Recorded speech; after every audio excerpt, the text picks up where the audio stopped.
Se possível, eu agradeceria, porque Tá, sem tá problema. bem no comecinho. Uhum. Esqueci. Me lembre sempre.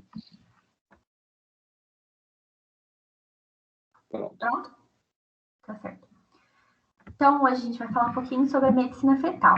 Definindo, ela é uma subespecialidade da obstetrícia que utiliza de métodos de imagem para avaliar o desenvolvimento fetal. Entre os métodos de imagem, o mais utilizado é a ultrassonografia.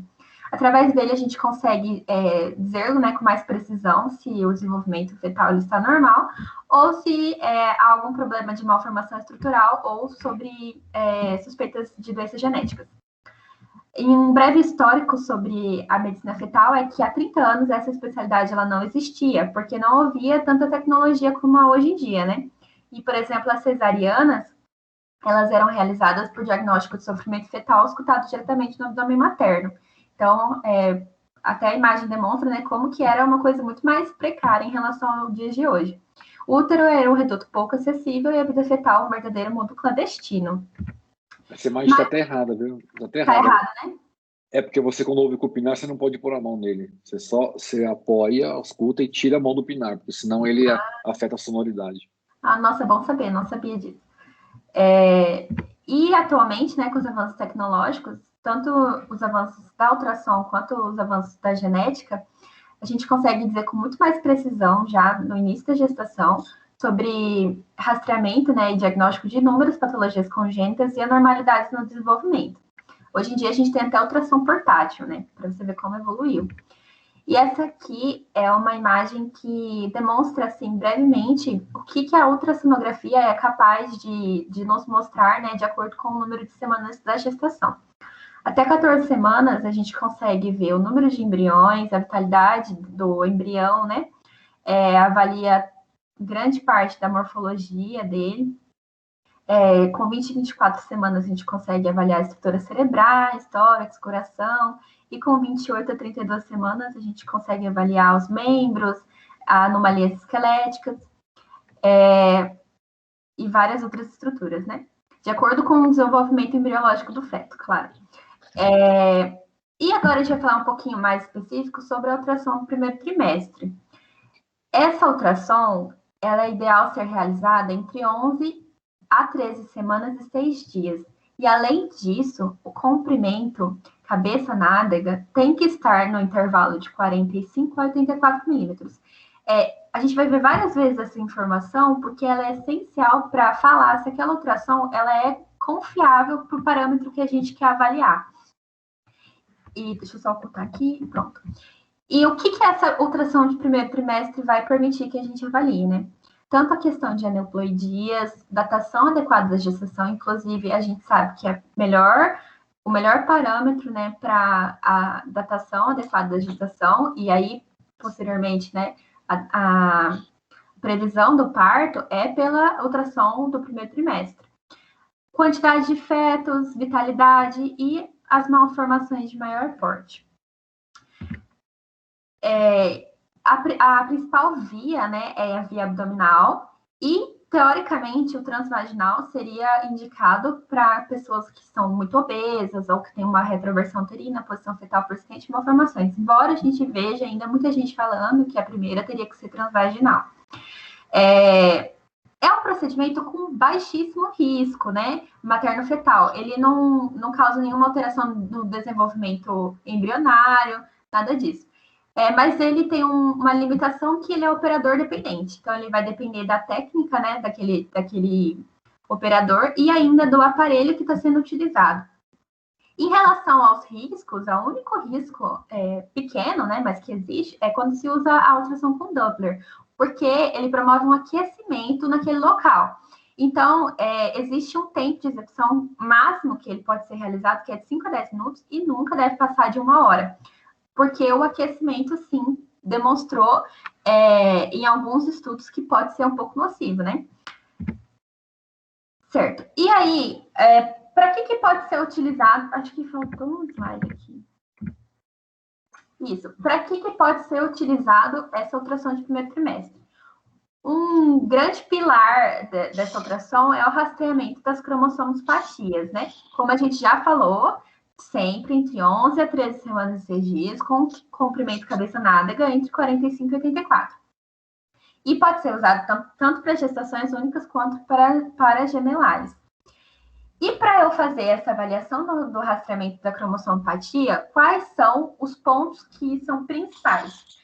Primeiro, a idade materna. Mais para frente vai ter uma tabela que fala o risco de apresentar cromossomopatia fetal de acordo com a idade materna. Marcadores ultrassonográficos. Quais são os principais, né? A translucência nucal, o osso nasal e o ducto venoso, que a gente vai falar de cada um deles. E em relação aos marcadores bioquímicos, nós temos a fração livre do beta-HCG e o PAPA, que... Deixa eu só lembrar qual o significado. Mais para frente eu tenho anotadinho, eu falo o significado dele certinho. O pessoal chama de PAP. PAP, o PAP. E através desses 3 parâmetros, né, a gente consegue observar, rastrear, na verdade, até 95% das cromossomopatias com um resultado falso positivo muito baixo, 3%, né? Então, vale a pena fazer. Lembrar sempre que esse é um método de rastreamento e não de diagnóstico. Para diagnósticos, a gente tem que passar para avaliação de cariotipo, que são outros exames que são feitos, que a gente não vai abordar hoje. Essa aqui é a tabela sobre a idade materna, né? E você pode observar no final da tabela, tem a idade de 46 anos. A partir com esse que você tem o maior risco, né? Então, por exemplo, com 46 anos, você tem uma porcentagem de 10,34. Enquanto uma pessoa jovem, por exemplo, vou fazer 25, a minha chance de ter um feto com uma cromossomopatia é muito menor, é de 0,25, né? E em relação à translucência nucal, né? Primeiramente, o que é a translucência nucal? É um screening, né, para rastreio de risco gestacional para 3 cromossomopatias, que são a 21, a 18 e a 13. E você mede a espessura do tecido subcutâneo da nuca do feto. A Fetal Medicine Foundation, ela tem recomendações muito precisas em relação a como deve ser feito o teste. Eu coloquei só 4 porque eu achei que as outras são muito específicas do ultrassonografista. Mas para a gente, o que é importante a gente saber para ver se está bem feita, né? Aquele exame. Primeiro, a idade gestacional e o comprimento cabeça-nádega. O segundo, que tem que ser um corte sagital mediano adequado, em que a cabeça fetal está numa posição neutra. Vai ter uma imagem mostrando isso certinho mais para frente. E não deve ser observado os ventrículos laterais, nem o osso zigomático entre o palato e a ponta do nariz. E o que você tem que ver naquela ultrassonografia, né, para fazer a translucência nucal? Cabeça e tórax. Não pode parecer abdômen, não pode parecer outras coisas. Bom, essa imagem aqui é para a gente observar que na figura 1 está adequada. É um corte sagital mediano da fase fetal e mostra a translucência nucal normal e o osso nasal também, já que a gente vai falar mais para frente, mas dá para ver que esse osso nasal ele está presente e normal. Já na figura 2, está numa posição incorreta. Por quê? Porque você vê o ventrículo lateral e o processo zigomático entre o palato e o osso do nariz. Então, eu acho que visualmente já dá para perceber a diferença, né? Isso só volta só um pouquinho, só alguns detalhes aí. Quem faz quem não faz, quem acompanha GO, é importante esse detalhe porque aquela aula que a gente discutiu nessa semana, tinha uma imagem de um fetinho que dava para ver o feto inteiro, do crânio até a nádega, que eu coloquei lá quando eu fui falar de datação lá. Dava para ver a translucência, mas aquele corte ele não serve. Inclusive o Fetal Foundation, eu faço assim, eu sou inscrito lá, eles fazem tipo uma provinha. Para você se cadastrar para poder usar o aplicativo deles, você tem que fazer uma provinha. O que é a provinha? Eu tenho que mandar imagens de exames que eu fiz com o meu registro do aparelho, tudo, e eles vão ver se vão aprovar dentro desse parâmetro, desse padrão. Então a imagem tem que estar desse jeitinho. Tem que ter todas essas especificações. Você manda, eles vão dizer se você vai estar aprovado para poder usar o aplicativo ou não. Para tudo. Aí tricúspide, osso nasal. Porque a Fetal Foundation é o Cricos, lá, é um grego que toma conta lá, e ele faz um rastreamento que é referência mundial. Tem muita gente que prefere eles ao pessoal de Barcelona, tudo. E o que ele faz? Ele gosta muito de bioquímica também. Então, todo o sistema de atendimento de grávida na Inglaterra veio de trabalhos dele. Então, na Inglaterra, você ficou grávida, você fez o teste, vai para casa. Você fez o teste de gravidez, vai lá na farmácia, eles vão te dar o sulfato ferroso lá, e você não vai procurar médico até chegar 11 semanas. Não existe atendimento, esse negócio. Tem mulher que no Brasil, com 11 semanas, já tem 14 ultrassom. Então, não existe nenhum ultrassom é feito nessa fase inicial. Porque uma boa parte aborta espontaneamente, e aí, geralmente, é malformação, alteração cromossômica, então vai para casa. Chega a 11 semanas, a mulher vai para algum dos centros médicos.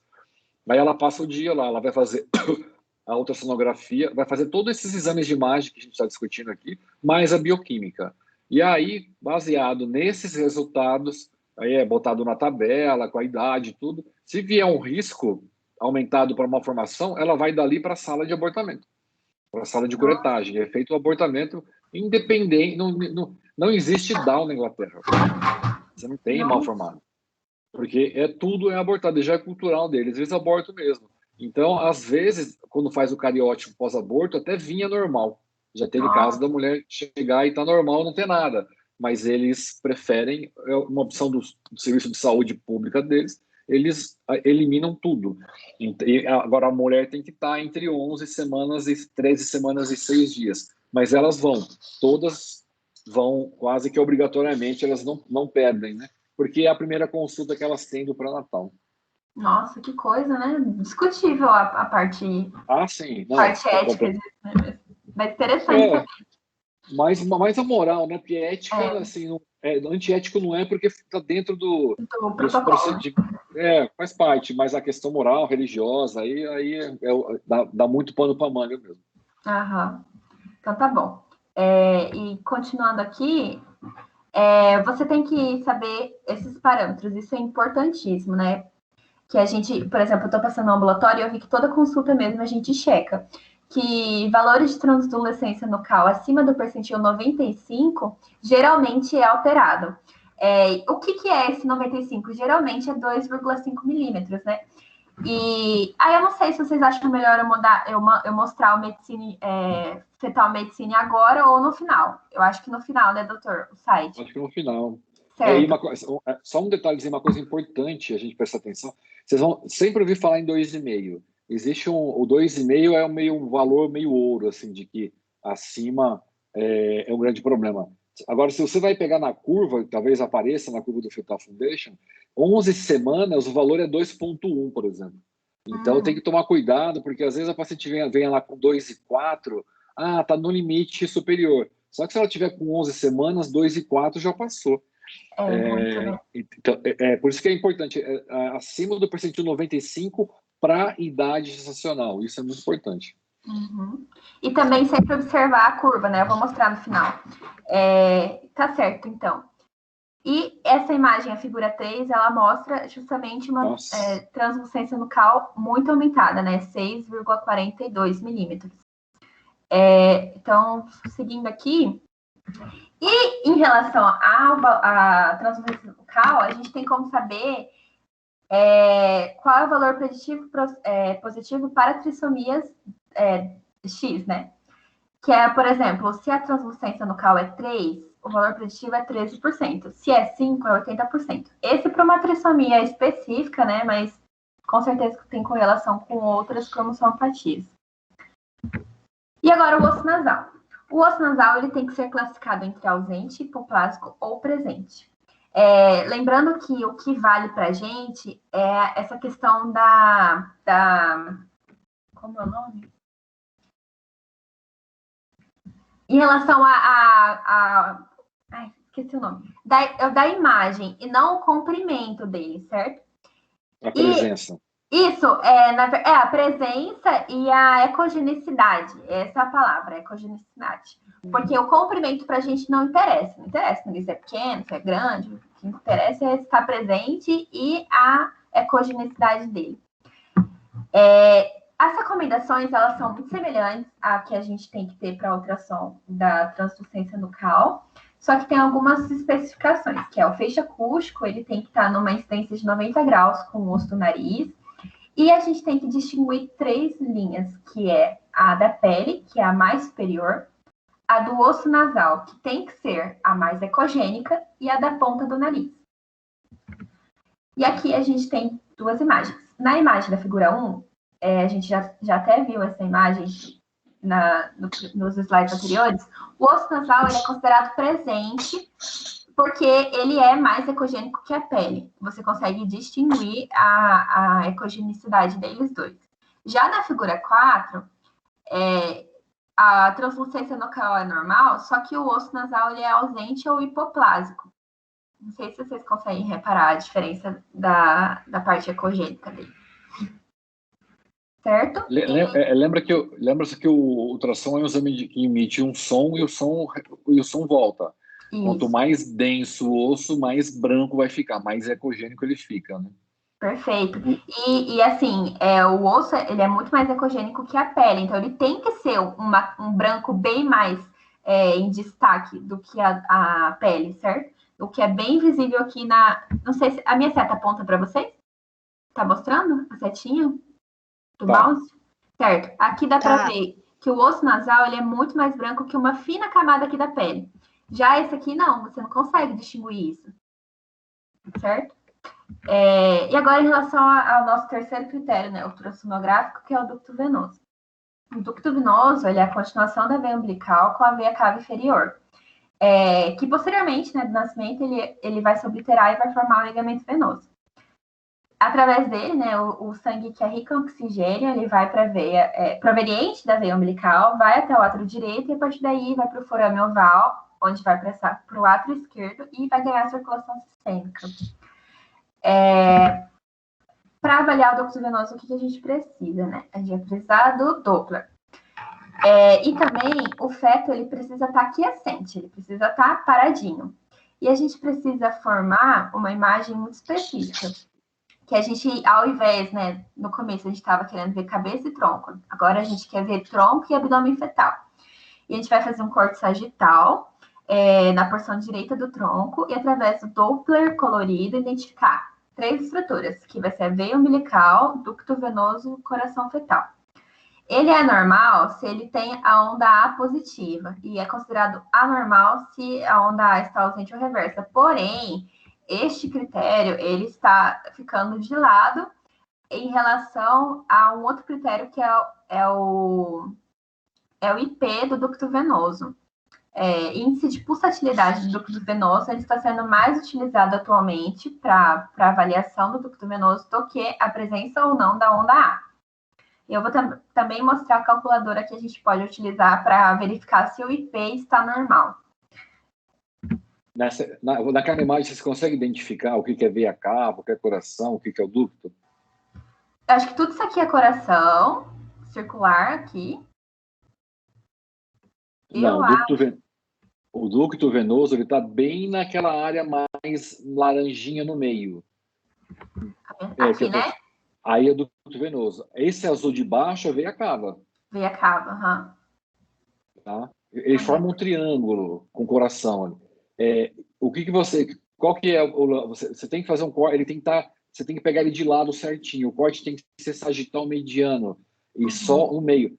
Quando você pega um nenê maior, um nenê grandinho, é mais fácil. Eu quando fui fazer o curso de malformações em ultrassom, eu falava, cara, nunca na vida eu vou conseguir fazer um ducto venoso desse. E, puta, eu fiz vários, as fotos ficaram bonitas que nem essa daí.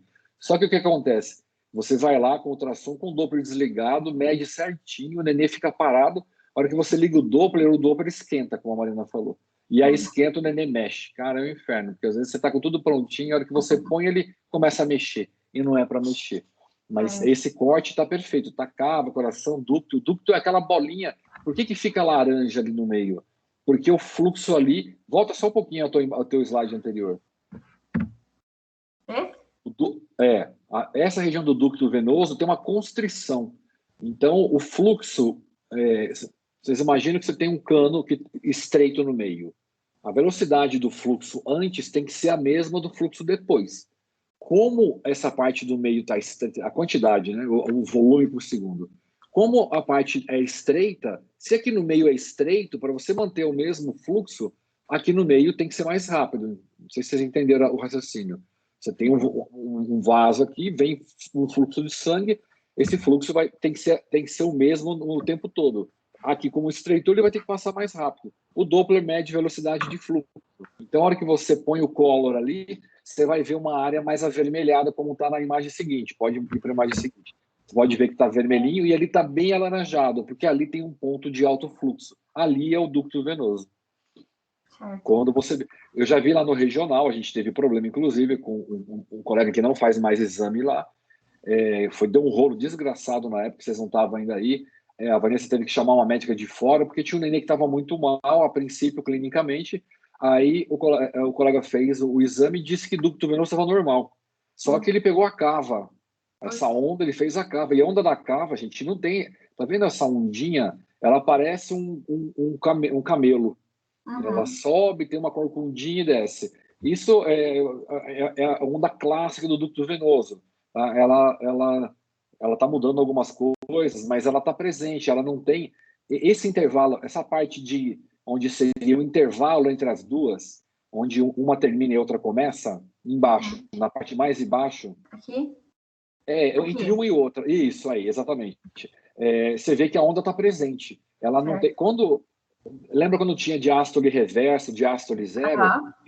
No Doppler, ficava um espaço aí. Então, se ficar um espaço grande, ou se tiver ela reversa, esse nenê, assim, ele tá assim, ele já recebeu o green card do paraíso lá, ele já está quase que em óbito. Tem que ter uma resolutividade muito alta. Isso que a gente está vendo a mãe. Mas ela tem que estar nesse corte. Então, se você pegar a cava vai ter um fluxo diferente. Assim, foi um erro grotesco. Ele falou que estava normal, a Vanessa chamou a médica de fora, ela trouxe um portátil e viu que na hora estava ruim o ducto e já operou e fez a cesárea. O neném ia morrer com 2, 3 horas ali. Então, só que você só vai fazer o ducto se você tiver aquele Doppler da artéria uterina, da artéria umbilical, ele tiver alterado. Se você tiver uma diástole lá na artéria umbilical negativa ou reversa, aí você vai para o ducto venoso. Não é feito de rotina com o paciente de 28 semanas para frente, na vitalidade. Mas no rastreamento de primeiro trimestre, ele é obrigatoriamente feito. Entendi. Aquele que o senhor mostrou era não era ducto venoso, né? Aquele das ondas. Aquele era umbilical normal. Ah, certo. Tá certo. Que eu vi que o formato da onda é diferente, né? Não, é completamente diferente. A cava é diferente. Você, quando bota o ultrassom para ouvir fluxo, você vê a ilíaca é diferente da uterina. Tudo é diferente. Foi um erro muito grotesco. Eu só aproveitei o gancho. Vocês vão ouvir falar de ducto venoso quando for falar de vitalidade. Lá para frente é diferente. Aqui a gente está falando de rastreamento de malformação. Tá? Então aqui é obrigatório fazer o ducto. Isso mesmo. E após, já passamos pela questão da idade, né? Passamos pelas alterações que a gente pode detectar no ultrassom. E agora a gente vai falar um pouquinho dos marcadores bioquímicos. Aqui tem o nome do PAP, que é a proteína plasmática associada à gestação, e a fração livre do beta-HCG. E assim, o geral é que esses dois marcadores, quando estiverem... Doutor, essa unidade de medida fala MON mesmo? MON, né? Quando tiver o MON, é correto, tá normal. Milho ou por mol, alguma coisa assim, mas acho que é isso mesmo. Para medicina é MON. E aí, para trissomia 21, né? O que a gente vai ter? Que o beta-HCG vai estar 2 e o PAPA, ele vai estar meio. E para 18, o beta-HCG vai estar 3 e o PAPA vai estar diminuído cerca de 0,2. E para 13, né, vai ser o beta-HCG e o PAPA diminuído, cerca de 0,3 mols. Assim, é algo bastante específico, né? Acho que o que, assim, a gente provavelmente vai conseguir guardar é que o normal é 1 mol. E se tiver fora disso, a gente tem que ver qual trissomia, né, que se encaixaria essa alteração. O pessoal da Inglaterra, do Fetal Foundation, é apaixonada por bioquímica. Eles fazem, tem vários outros que eles fazem, até porque eles publicam muito trabalho, né? Experimentar, mas eles amam bioquímica. E esse aqui é uma tabelinha da medicina fetal, que mostra como que você vai calcular, no final, o risco da trissomia, o risco da cromossomopatia naquela investigação daquele feto, né, de 11 a 13 semanas. Então, você vai colocar a data do exame, vai colocar se foi feito, né, o Papa e a fração livre do beta-HCG, dada as características maternas, né, por exemplo, a idade, né, pela data de nascimento, a raça, se é fumante, todas as características maternas que são relevantes, né? E as medidas, né, no caso que a gente coletou, que vai ser a translucência nucal, a fetal heart... Oi? O batimento cardíaco fetal. Batimento cardíaco fetal é a primeira... É o comprimento crânio-nádega. Ah, tá. Que é o CNN, o CCN pra gente, né? CCN. Isso. E aí, os valores que a gente conseguiu dos marcadores bioquímicos. Ou seja, se você não tiver feito a investigação completa, você não vai conseguir o risco final, né? Só que aí a gente tem que avaliar o seguinte: não dá para fazer isso em todo mundo, né? Principalmente a parte dos biomarcadores. Então, a gente começa assim, pela idade. Se a idade for, por exemplo, 45 anos, e a ultrassom demonstrar, né, alguma alteração, aí você partiria para a parte bioquímica. O que é considerado baixo risco? Aquela que se enquadra em 1 em 1000 em chances de desenvolver a cromossomopatia, né? E se você está entre 1 em 51 ou 1 em 1000, você tem um risco intermediário. No caso do risco intermediário, você vai fazer a segunda parte do rastreamento, que vai ser os marcadores ultrassonográficos mais rastreamento bioquímico, que é o que a gente viu, né? Então, por exemplo, a mulher de 20 anos, sem histórico de ninguém na família, com cromossomopatia, ela vai ficar nessa de 1 em 1000 baixo risco. Ela só vai fazer a ultrassom e pronto, né? Se vier tudo normal, ela não vai fazer o rastreamento bioquímico. Agora, aquela mulher de 45 anos e que, sei lá, veio com alguma alteração ultrassonográfica, ela vai fazer o rastreamento bioquímico. Já as que estão com um risco de 1 em cada 50, né? É um alto risco. Então, elas com certeza vão acabar sendo submetidas a uma pesquisa mais invasiva do cariótipo fetal. Lembrar que o rastreamento não traduz certeza de cromossomopatia, mas é um risco muito aumentado. Volta um pouquinho de novo ali. Só para eu não sei agora, não sei como é que tá, mas na Inglaterra, 1 em 200 já ia para interrupção da gravidez. Mesmo sem... Interrupção já, né? Mesmo sem 1 para 200, que nem assim, já era um valor que para eles era de corte, que já não valia a pena, segundo eles, investir, né? Nossa. Segundo as culturas mais cristãs, vão tudo reencarnar bicho depois. Né? Tá certo. E outra função, né, da ultrassom de primeiro trimestre é o rastreamento da pré-eclâmpsia. Como isso é feito, né? Primeiro que tem que ser uma ultrassom com Doppler.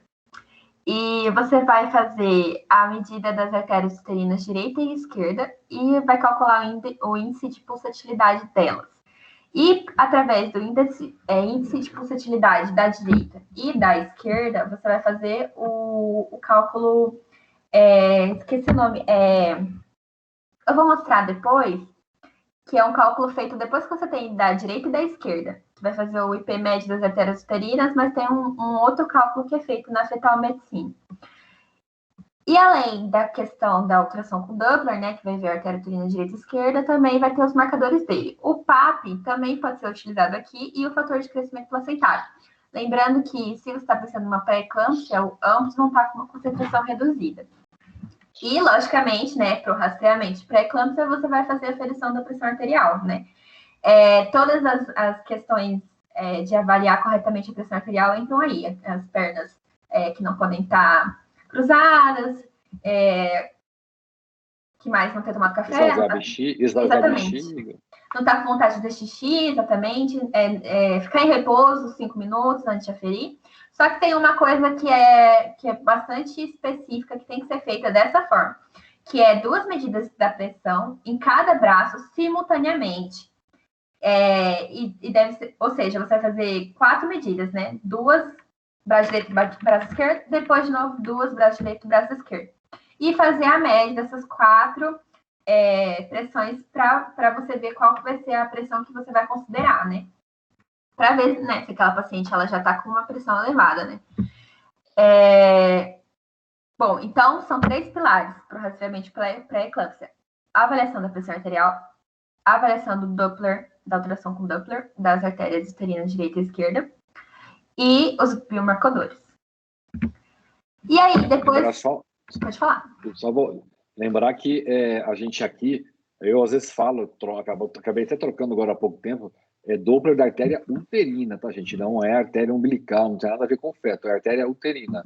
Ele é feito quase que na virilha, quase que na região inguinal, quando é por via abdominal, e o transvaginal você só dá uma rodadinha para o lado. É muito fácil pegar. A gente podia ter depois uma aula sobre ultrassom, né, doutor, na prática? Ia ser interessante. Uma práticazinha básica ia ser legal pensar em fazer alguma coisa assim. Né? Tá certo. Só um pouquinho. Acho que a Josi tá tentando entrar. Tá tentando entrar? Tem que aceitar, né? Ela. Não sei. Aqui não apareceu nada pedindo ela não, hein? Eu vou mandar um convite para ela aqui, senão... Geralmente aparece no saguão, alguma coisa ali, não apareceu nada não. Aguarda, doutor, ou pode continuar? Deixa eu só ver se ela... Vou mandar mais uma vez aqui. Se alguém estiver falando com ela no WhatsApp, pede para ela mandar um e-mail. Eu tento adicionar pelo e-mail, porque eu estou dando convite para ela entrar pelo do AUNES, ela não está... Ele entra e cai. Ela liga e cai. Mas pode continuar, Mariana, ela já vai... Beleza. Então, depois que você avaliou esses 3 critérios, né, você vai jogar nessa tabelinha para ver se é uma paciente de alto ou baixo risco. Alto risco vai ser aquela paciente que tem chance de 1 em 100 de desenvolver a pré-eclâmpsia. E a de baixo risco vai ser aquela que é maior do que 1 em 100. No caso da paciente alto risco, você já está com indicação de iniciar aspirina, né, o AS, 150 mg por dia, entre a 16ª e a 36ª semana de gestação.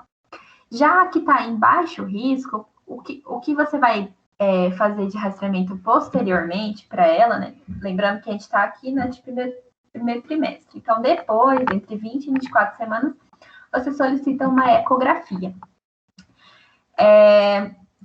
Bom, essas aqui são as minhas referências, né? O principal material foi o da ultrassonografia no primeiro trimestre da Febrasgo, mas eu tirei algumas coisinhas também desses outros materiais. Eu vou mostrar para vocês nos sites as calculadoras que a gente usa. Tá aparecendo a tela ainda, né? Tá.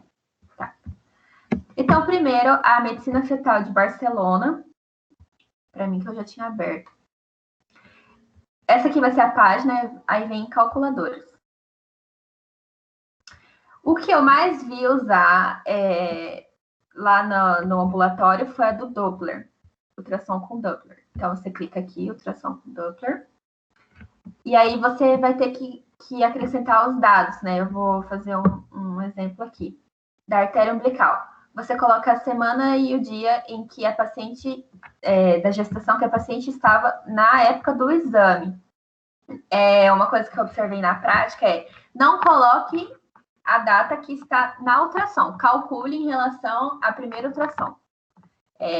Sempre calcular em relação à ultrassom que você está utilizando para datar aquela gestação, porque às vezes há umas diferenças. Por exemplo, aqui, a gente está avaliando o primeiro trimestre, né? Então, o paciente está com 14 semanas, por exemplo. O índice de pulsatilidade, agora eu não vou saber inventar direito, deixa eu ver, 260. Não, põe 1,7. 1,7, tá. 1,7. Então, uma paciente com 14 semanas que está com índice de pulsatilidade de 1,7 na artéria umbilical. Lembrando que tem hora que é só a vírgula, tem hora que é o ponto. Deixa eu ver. Tem outro, doutor? Põe 14 semanas. Tem que ser menos de 14 semanas. Põe 12. 12 semanas e pronto. E põe um dia, sei lá, isso. Eu não sei porque não tá dando, não. Mas apareceria aqui o percentil, e aí a gente sempre tem que tomar cuidado com percentis abaixo de 10 e acima de 95. E o resultado se é normal ou não. Aí, então, a gente poderia avaliar tanto a artéria umbilical, quanto a cerebral média, quanto cerebral placental ratil, que você usa os dados da artéria umbilical e da cerebral média. Isso aqui eu percebi que utiliza muito em relação à restrição de crescimento fetal.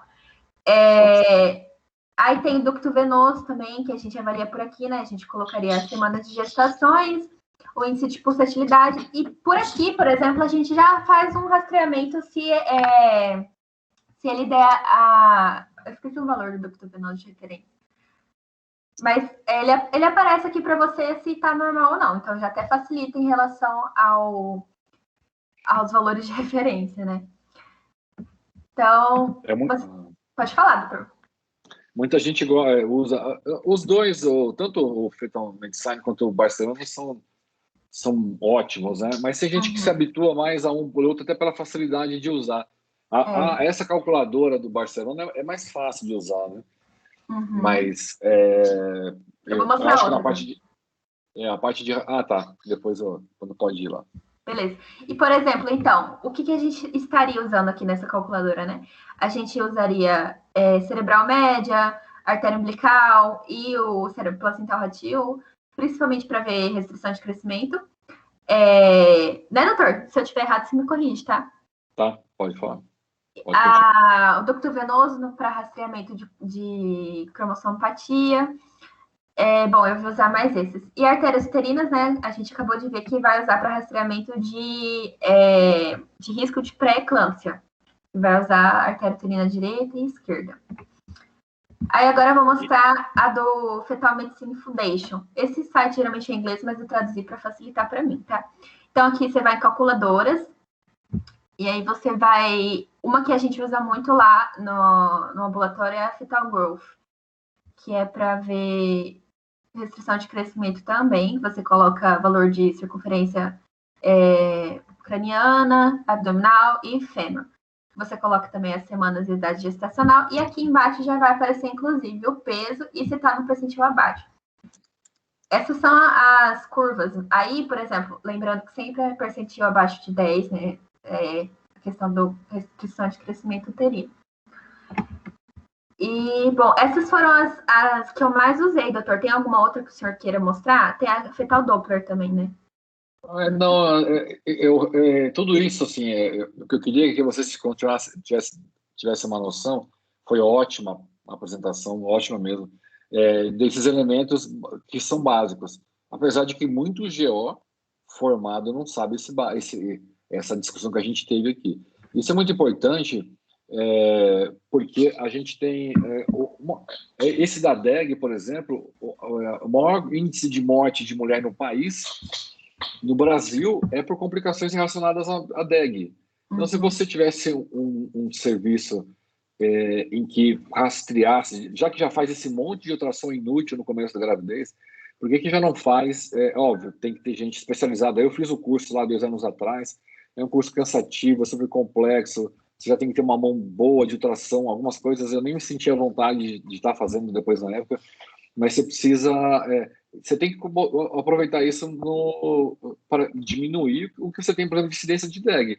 Porque você faz lá, o índice de pulsatilidade veio alterado, essa mulher tem um grande risco de ter uma DEG nessa gravidez, você já vai entrar com AS, já vai fazer uma série de condutas. A conduta hoje mais comum é o AS, que melhora muito. Você diminui muito o risco dela desenvolver. Então tem que fazer. A questão da malformação, aí já é um problema mesmo. Quando eu terminei a faculdade, eu fui fazer medicina fetal na Escola Paulista de Medicina, nessa faixa dos 30 anos atrás, aí, né, que começou. Estava começando a medicina fetal. Eu tinha uma outra ideia, eu achei que medicina fetal ia ser ia fazer cirurgia no útero do bebê, tipo essas que teve aqui no regional de operar o bebê dentro do útero. Mas o que acabava acontecendo lá na prática era que as pessoas iam para buscar algum sinal de cromossomopatia. E aí descobria e fazia o aborto. Era só isso. Era na época do Mourão lá. Não sei se é o nome do cara que era o chefe lá. Tanto que eu acabei mudando. Aí eu desviei meu mestrado para alto risco na época. E eu acabei vindo para Campo Grande e acabei parando lá. Mas era muito isso. E aí eu lembro que tinha muitas coisas interessantes. Eu lembro que 16% das pacientes que procuravam lá eram espíritas. E me chamou muita atenção, porque na época eu frequentava muito centro, tudo, e veio esse questionamento, né? O pessoal está fazendo aborto, tudo. Quem vai procurar o serviço de medicina fetal não está muito a fim de saber se vai ter problema ou não, a ponto de querer dar continuidade na gravidez. Gente. Não tem. No geral, a pessoa quer saber se tem cromossomopatia, porque se tiver, ela vai querer tirar. Tá? A gente não está falando de engenharia genética, em paciente que vai trocar gene para colocar, aí tem diabetes não colocar. A maioria hoje em dia é rastreio. A pessoa faz a bioquímica e faz o exame e ela, se não tiver, ela vai no camelô, compra Citotec, faz alguma coisa aí e elimina. Então, é diferente dessa medicina fetal fora do país. Mas foi o que eu falei. Você vê na Inglaterra, eles são muito radicais nisso. Eles não querem gente mal formada, no conceito deles lá.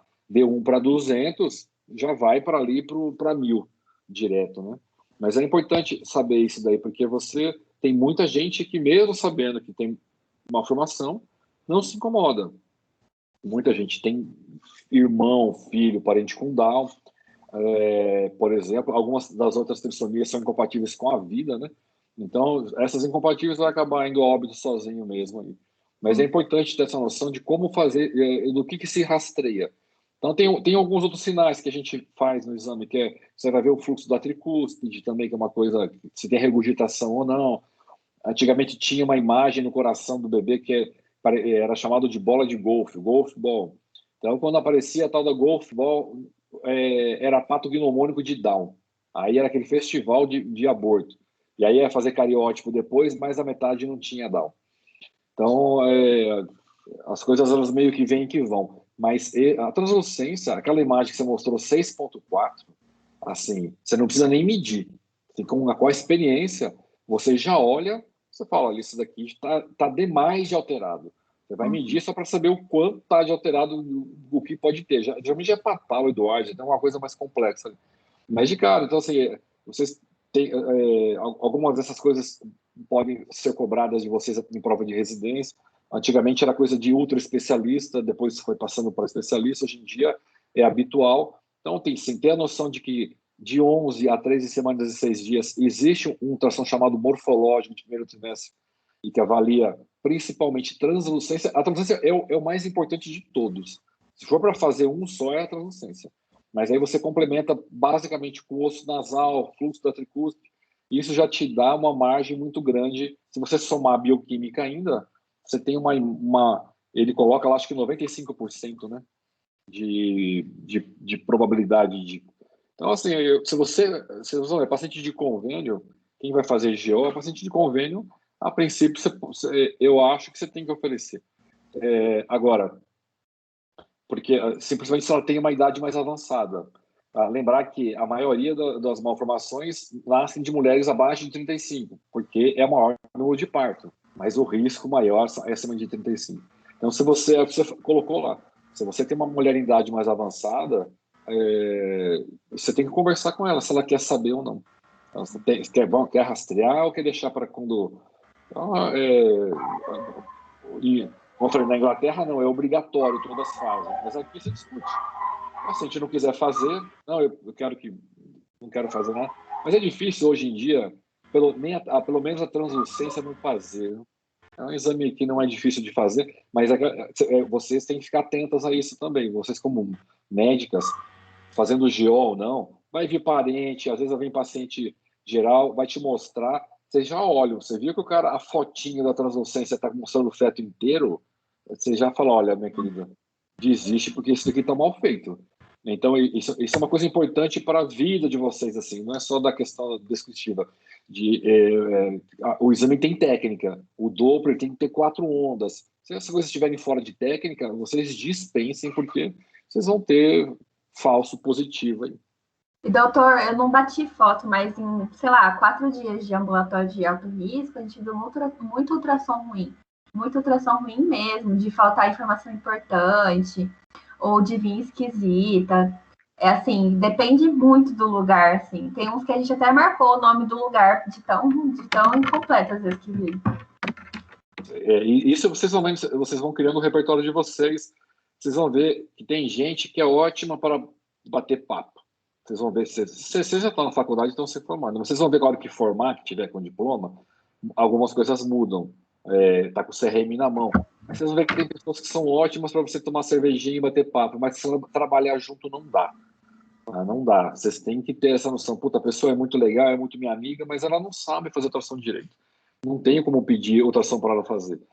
Você vai dar plantão. Tinha gente que ia dar plantão, que chegava no plantão e ia dormir no CO, acordava 9h30. A hora que e assim, ia embora 11 horas, porque dizia que tinha problema, vivia de atestado. Cara, muita gente assim que são ótimas pessoas de convívio. Essa é uma coisa que quando você é aluno, hoje eu estava discutindo isso lá na Unidep, com a turma toda lá dando devolutiva, que foi até a noite por causa daquela prova lá que todo mundo foi mal. Quando eu vejo um aluno trazendo um docinho para o professor na tutoria, eu já fico já me questiono a qualidade daquele tutor, né? Que já vem com bombonzinho, florzinha, tudo, eu já fico, puta, né? Mas porque assim, isso pode, no final, você sempre faz. A UEMS é pequena ainda, você tinha grupos menores, tudo, mas eu vejo porque teve 2 provas essa semana.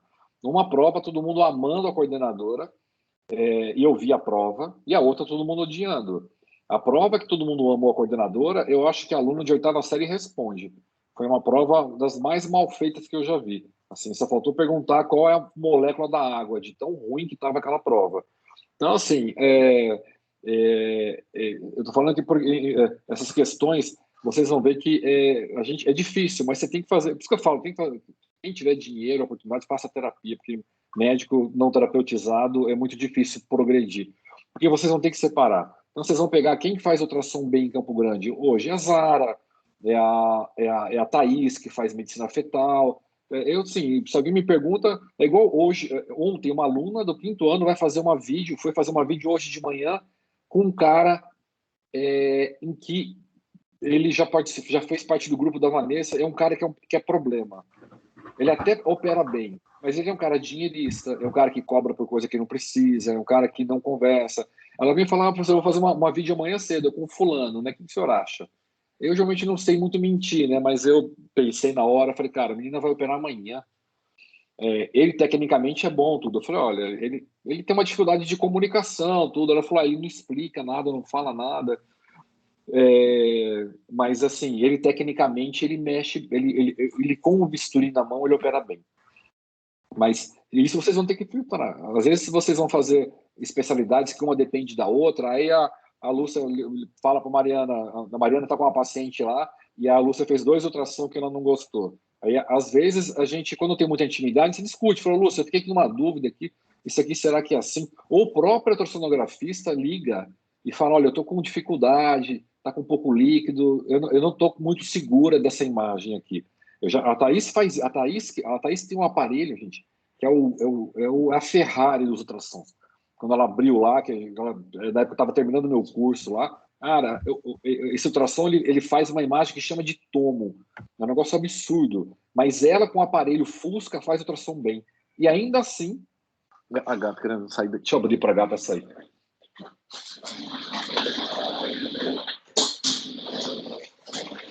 E ainda assim, ela, às vezes, ela liga. Às vezes estou com a Vanessa aqui, com o paciente, ela falou, olha, eu estou em dúvida. Esses dias ela pegou uma hérnia diafragmática de péssimo prognóstico e discutiu. Então, só que assim, aí você vai testando. Então, às vezes você vai ver, puta, eu não vou mandar mais ultrassom para colega. Como a gente teve aí um nenê, eu tenho até a foto, há 2 anos atrás, o pessoal eu acho que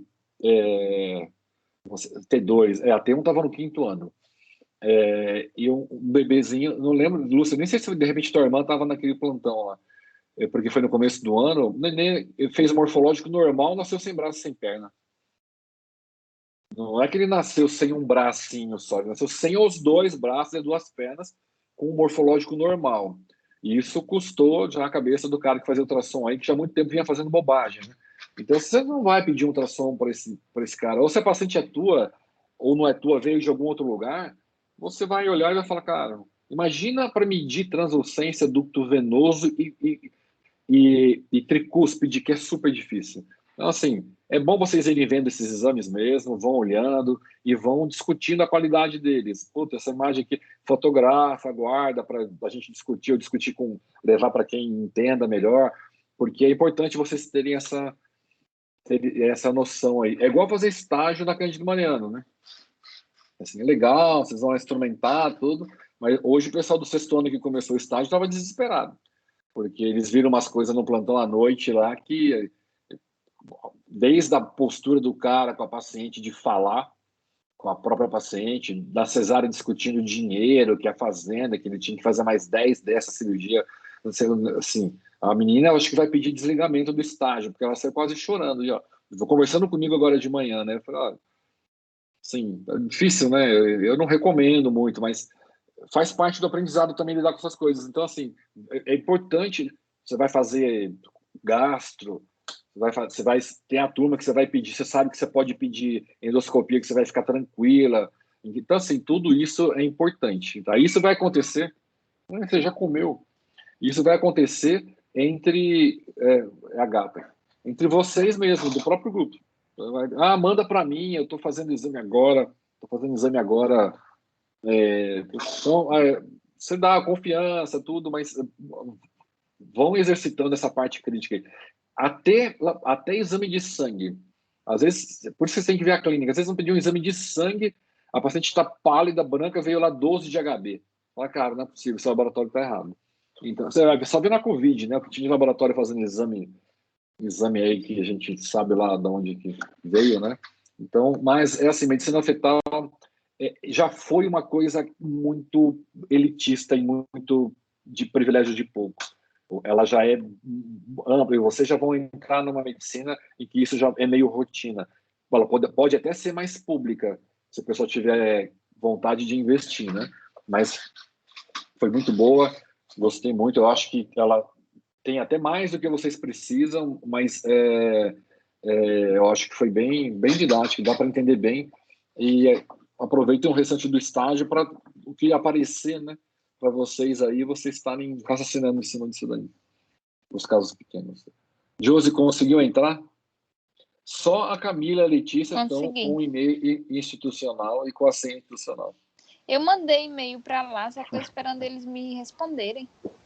Beleza. Eu vou baixar no computador, doutor, pode deixar. A senha... Eu já fiz também, falta baixar. Tá. Facilita para vocês entrarem, porque senão eu acabei acrescentando esse teu Gmail, José, aqui, mas eu vou tirar logo, porque ele está como convidado também, ele não vai permanecer, né? Mas muito bom, Mariana, parabéns. Agora, Lúcia. Sou eu.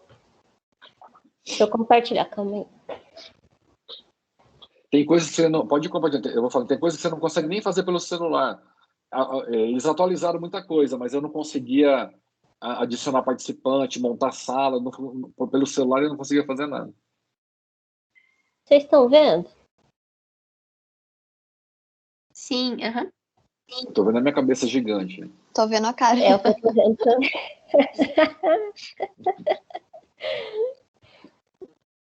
Agora sim. A cabeça já é pequena, nessa tela já fica... Então, eu vou falar sobre as malformações ginecológicas. As anomalias da diferenciação sexual do útero e da vagina. Então, eu vou chamar de ADS, tá? Então, é o desenvolvimento do sexo cromossomo, gonadal ou dos órgãos genitais internos ou externos de uma forma atípica. Eu vou ter uma anomalia da diferenciação sexual, ele é o termo preferido do que genitália ambígua, que era utilizado antigamente. Quando no pré-natal a gente não consegue definir o sexo pelo ultrassom. Em 99% dos casos, o sexo já pode ser definido a partir de 16 semanas da idade gestacional. Eu não vou conseguir diferenciar também se, tipo, é um pênis pequeno ou é um clitóris hipertrofiado, ou se eu tenho um escroto bífido, ou pode ser confundido, né, com grandes lábios vulvares. E o achado, ele pode ser isolado ou fazer parte de uma síndrome genética. Aí, para as etiologias, eu vou ter 3 tipos. Ou um excesso de androgênio, que vai causar uma virilização do feto 46XX, ou um defeito na síntese ou ação do androgênio, que vai causar uma hipovirilização do feto 46XY, ou eu vou ter uma anormalidade na formação das gônadas, que vai ser uma diginesia gonadal, que é o ADS ovo-testicular. Vou começar falando da ADS 46XX, que é uma virilização do feto geneticamente feminino, que tem ovário. Ele pode ter uma origem fetal ou materna, e a principal causa é a hiperplasia suprarrenal congênita virilizante, que em 95% dos casos ela é causada por uma deficiência da enzima 21-hidroxilase. Essa enzima, ela medeia um dos passos da esteroidogênese. Então, a sua diminuição vai provocar diminuição de cortisol e consequente diminuição da aldosterona. E vai acumular o precursor, que é a 17-hidroxiprogesterona.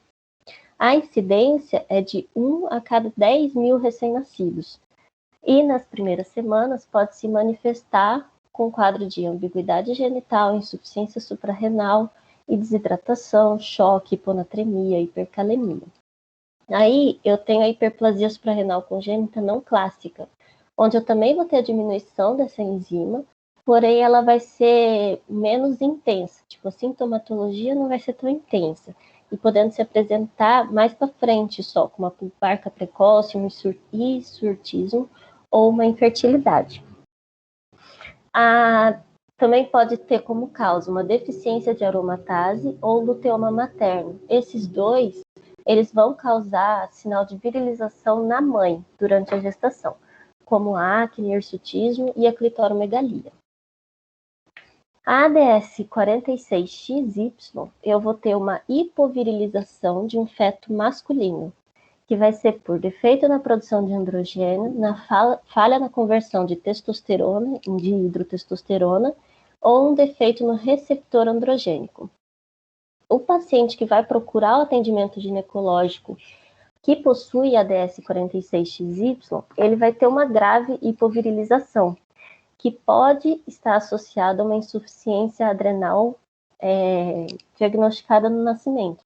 Porém, a maioria não tem essa insuficiência suprarrenal e procura atendimento por causa de uma amenorreia com ou sem telarca ou virilização. Nesses casos, os pacientes vão ter uma genitália feminina, vão ter a vagina em fundo cego, só que eles também têm testículo abdominal ou inguinal. A ADS cromossômica ou ovo-testicular, ela é uma assimetria da genitália externa, com uma diferenciação, com uma diferente conformação de manutenção e desenvolvimento do ducto de Wolff, que é o ducto masculino, e o ducto de Miller, que é o feminino. Ou seja, o paciente pode ter um útero ou tuba conjuntamente com testículo. Em geral, isso vai ocorrer com a formação de uma ou de ambas as gônadas digenéticas ou de uma gônada não concordante com a contralateral. E ela pode estar associada a outras características clínicas, como malformação, baixa estatura, displasia metafisária ou outros. E aí a gente entra no diagnóstico. O diagnóstico neonatal e na infância e adolescência, eu preciso avaliar todos os recém-nascidos com uma indiferenciação genital evidente, assim como pacientes com estrofia vesical ou de cloaca.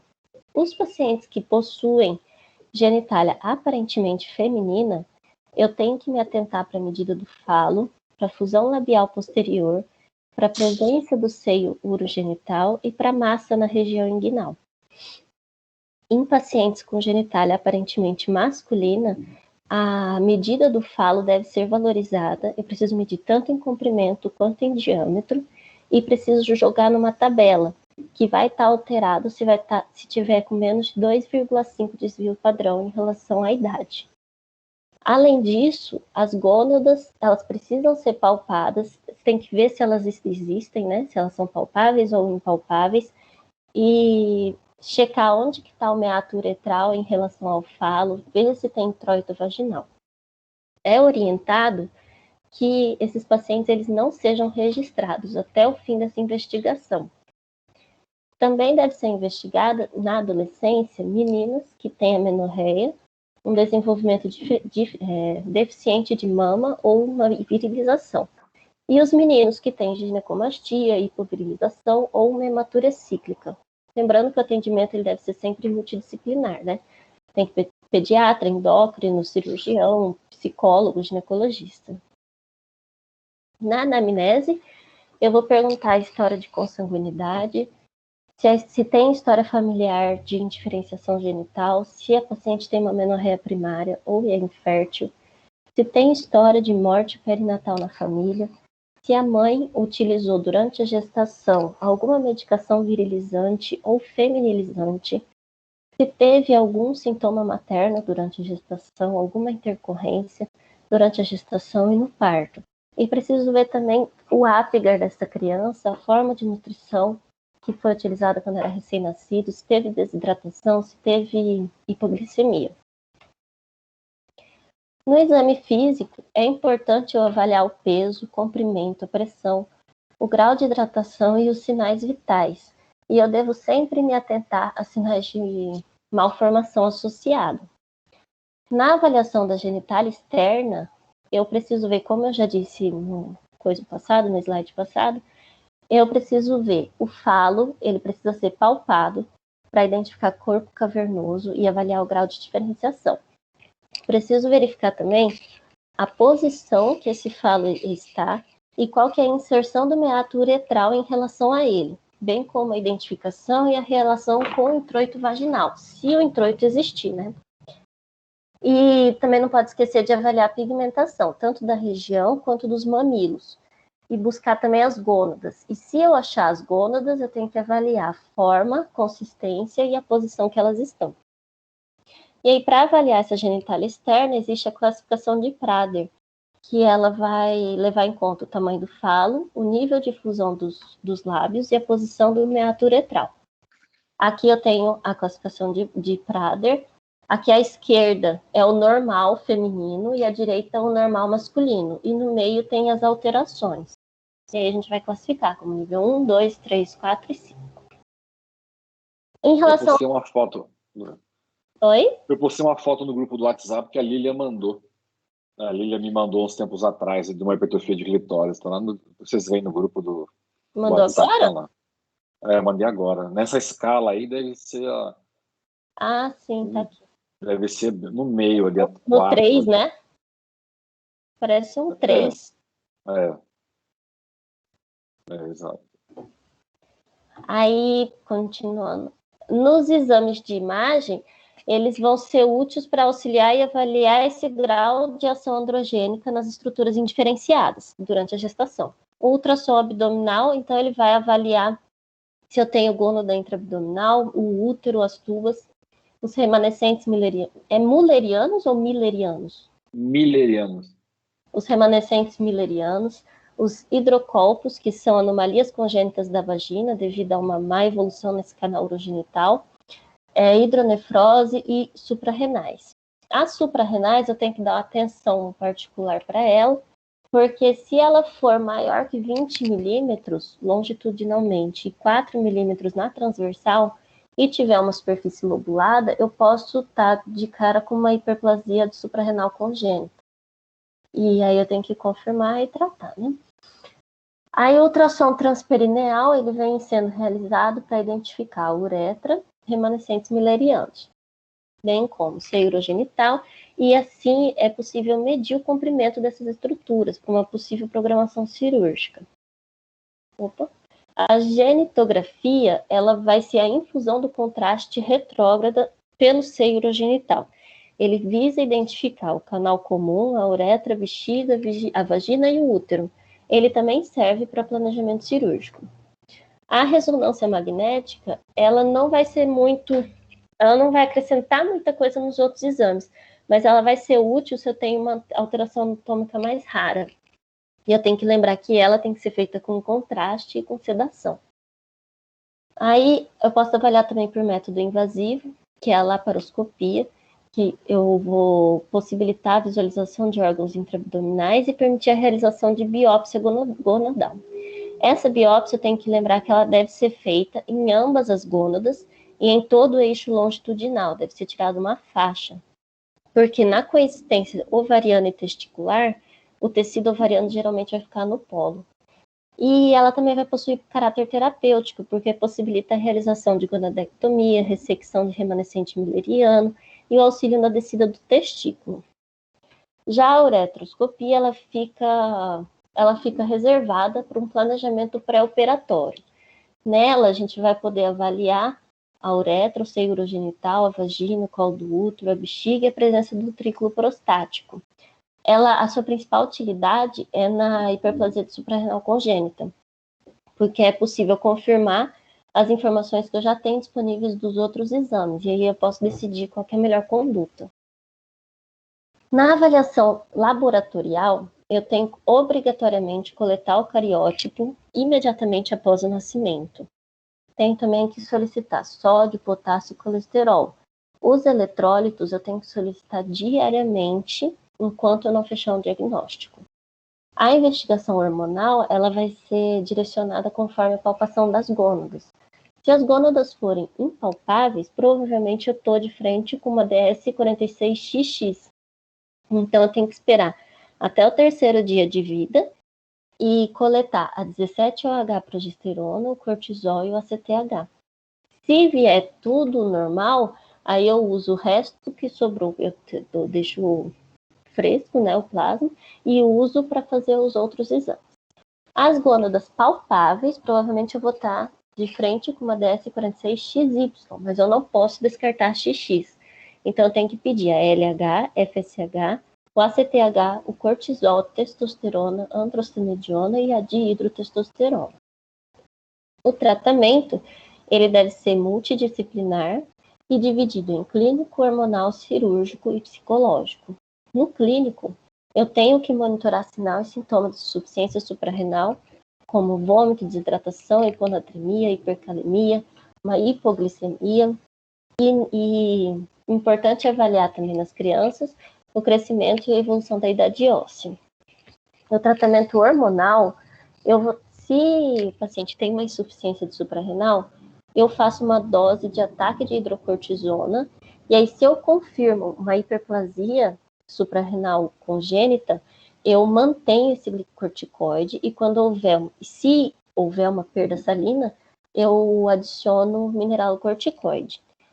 Eu tenho também, a maioria dos ADS 46XX, eles são férteis. Então, durante a puberdade, eu associo um anticoncepcional oral, que aí vai melhorar o controle da acne, do hirsutismo e do hiperandrogenismo laboratorial. Permite, assim, uma diminuição da dose do glicocorticoide. O tratamento cirúrgico, ele é feito após uma designação sexual adequada, o tratamento hormonal adequado, aí vai chegar a hora da adequação cirúrgica, que pode ser feita por uma genitoplastia feminilizante ou masculinizante, uma clitoroplastia ou uma vaginoplastia. As anomalias congênitas müllerianas, elas são alterações genéticas hormonais e epigenéticas. Pode afetar tanto o desenvolvimento normal dos ductos de Miller, quanto de Wolff e do seio urogenital, levando a anomalia uterina do colo do útero, das tubas e da vagina. É um desafio para os ginecologistas que trabalham com mulheres em idade fértil, porque normalmente essas anomalias elas são assintomáticas na infância e na adolescência. É por isso também que a epidemiologia ela é incerta e desconhecida. E mulheres que têm essa anomalia, elas possuem maior taxa de abortamento espontâneo, trabalho de parto prematuro e apresentação fetal anômala e distócia. Em relação à embriologia, O sistema dos ductos masculino e feminino, que é o Wolff e Miller, ele é indistinguível em fetos com menos de 6 semanas. E na ausência de um cromossomo Y, na maioria dos casos, vai resultar no desenvolvimento dos ovários. Se eu não tenho uma testosterona, os ductos de Wolff eles vão regredir e vai permitir o desenvolvimento dos ductos de Miller.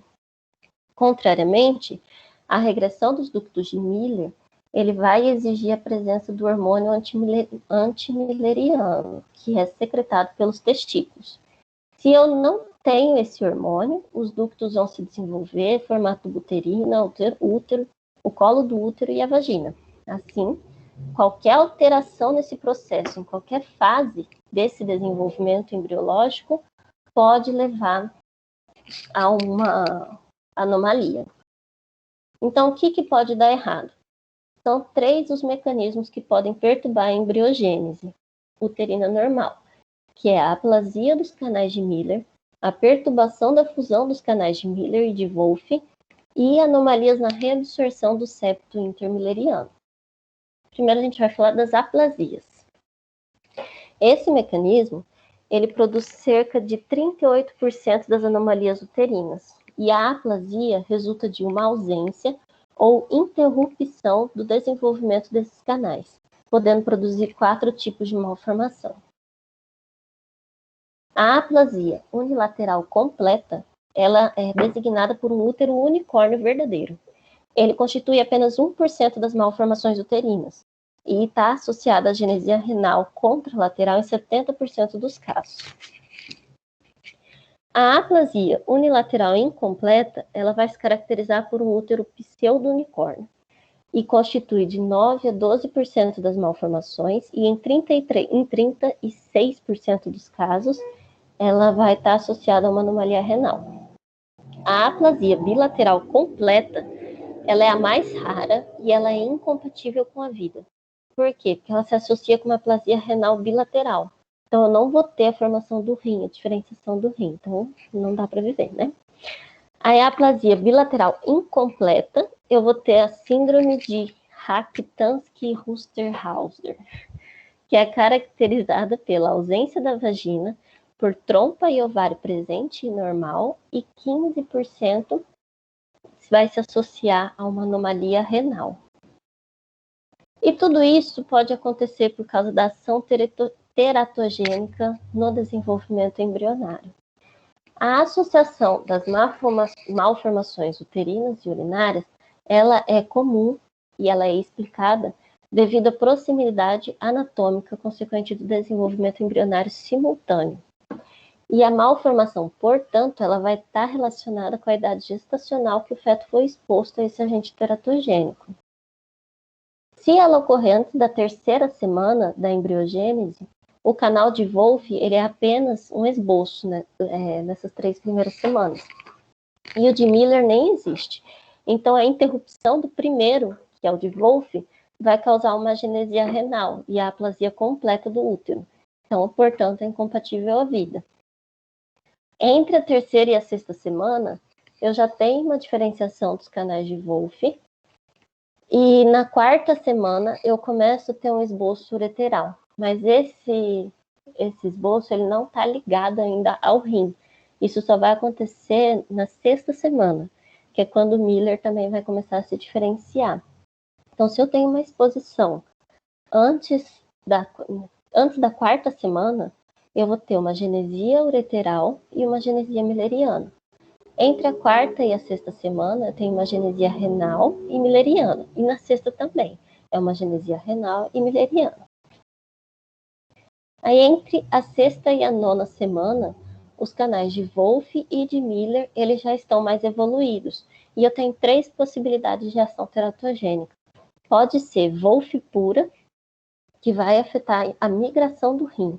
Então, eu vou ter uma ectopia renal, mas não afeta os canais de Miller. Então, eu não tenho malformação genital. Na milleriana pura, eu não vou ter anomalia urinária, porque não atingiu o Wolff, mas eu vou ter uma aplasia incompleta do útero, que vai ser um útero pseudo-unicórnio. E eu posso ter a mista, que vai atingir os 2 canais. Aí eu vou ter a formação do útero pseudo-unicórnio com uma ectopia renal. O segundo mecanismo é a perturbação da fusão, que vai ocorrer com uma exposição teratogênica entre a 9ª e a 10ª semana, que vai fazer com que impeça a fusão de Miller e a fusão dos canais de Miller, e vai dar origem a um acidente embriológico tardio, que são chamados os hemiúteros. Esse hemiútero, ele possui baixo risco urinário, só se esse embrião foi exposto no começo da 9ª semana, que é quando os ductos de Wolff ainda estão terminando sua diferenciação. Aí eu tenho 3 tipos de hemiútero. Eu tenho o bicórneo bicervical com retenção menstrual unilateral, que é esse primeiro da figura. Ele vai ser para uma aplasia milleriana distal unilateral. Eu tenho o hemiútero bicórneo bicervical com vagina permeável, onde nesse caso eu tenho uma ausência total de fusão. Pode ver que eu tenho 2 istmos separados. No bicórneo unicervical, o istmo ele é normal. Eu só tenho uma perturbação da fusão proximal. E 25% dos casos aproximadamente são associados a uma aplasia reno-ureteral. Nas anomalias de reabsorção do septo intermilleriano, vai ocorrer quando eu tenho a exposição aos teratogênicos na 11ª e na 12ª semana. Vai causar os úteros septados ou comunicantes. Os úteros septados e comunicantes são um mecanismo que dão origem a 36% das malformações uterinas. E pode haver ausência ou uma reabsorção incompleta do septo intermilleriano. Os úteros eles vão ser classificados de acordo com a extensão do septo. Aqui está a foto. Ele vai ser total quando o septo vai se prolongar até a vagina, vai ser subtotal quando o septo vai estender até o orifício interno do colo do útero. Ele vai ser corporal quando não atinge o istmo e cervical quando ele está é um septo só vaginal, que vai conferir ao colo um falso aspecto de duplicidade. E aí aqui eu tenho uma foto dos úteros comunicantes. No útero septado comunicante total, a vagina também vai ser septada. E existe um orifício oval de 5 milímetros mais ou menos a nível do istmo.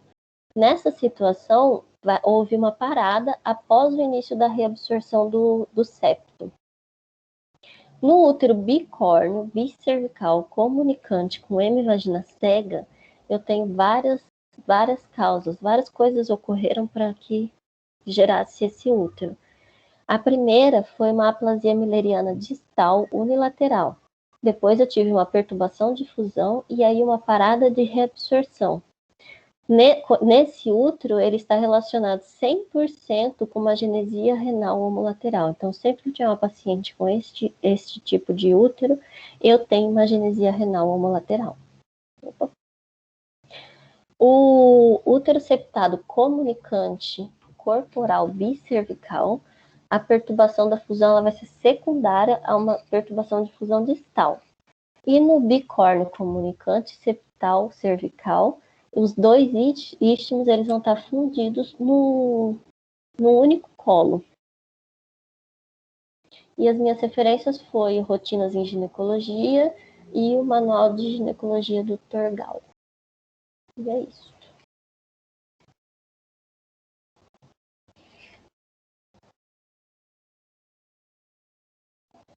Doutor, não tô te ouvindo. Tá mudo. Era para não fechar, volta lá que eu quero mostrar. Pode volta lá que eu quero mostra coisa pra gente discutir. Tá, calma aí. Esqueci Vocês estão vendo aí? Não, só estamos vendo o L aqui, uma bolinha com L no meio. E agora? A bolinha ficou grande. Tá vendo? Põe só para lá as últimas, só para a gente discutir umas coisinhas. Volta. Ó. Aí para frente. uma para frente. Aí, vamos só começar a ver aqui. Uma coisa, eu já tive uma paciente, para frente. Acho que tá com delay. Aí, não, volta. Daquela lá que tava o bicorno.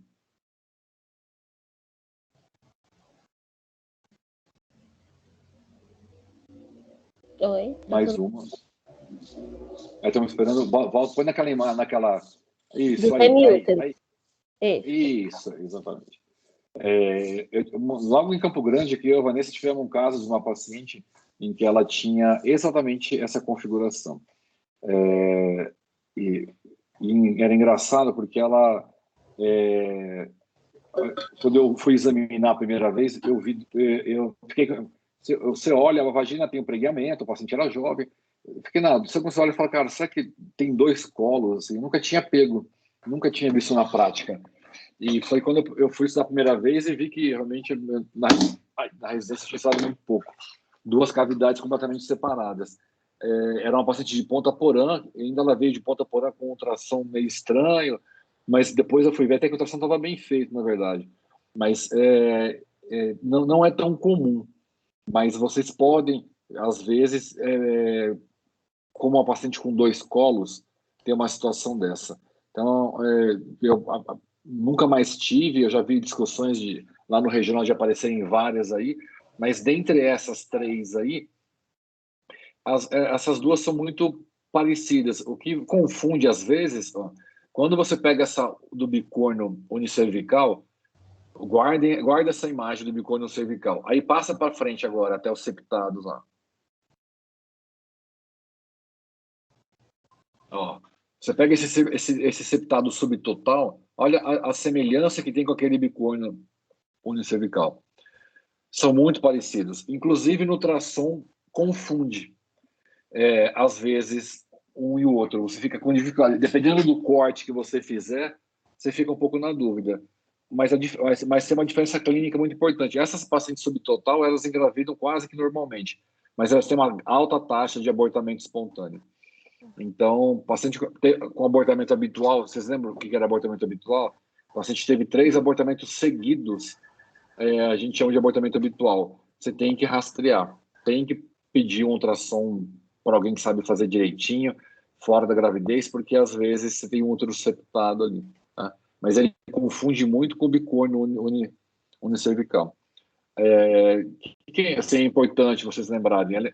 A aula foi excepcional. Na verdade, eu nem esperava tanto detalhamento, assim, ficou muito, muito boa. Acho que nem na residência teve aula de malformação tão boa que nem essa. E é importante porque, às vezes, vocês vão ver até um trabalho de parto distóxico, gente. Às vezes tem uma apresentação, por que aquele feto está córmico?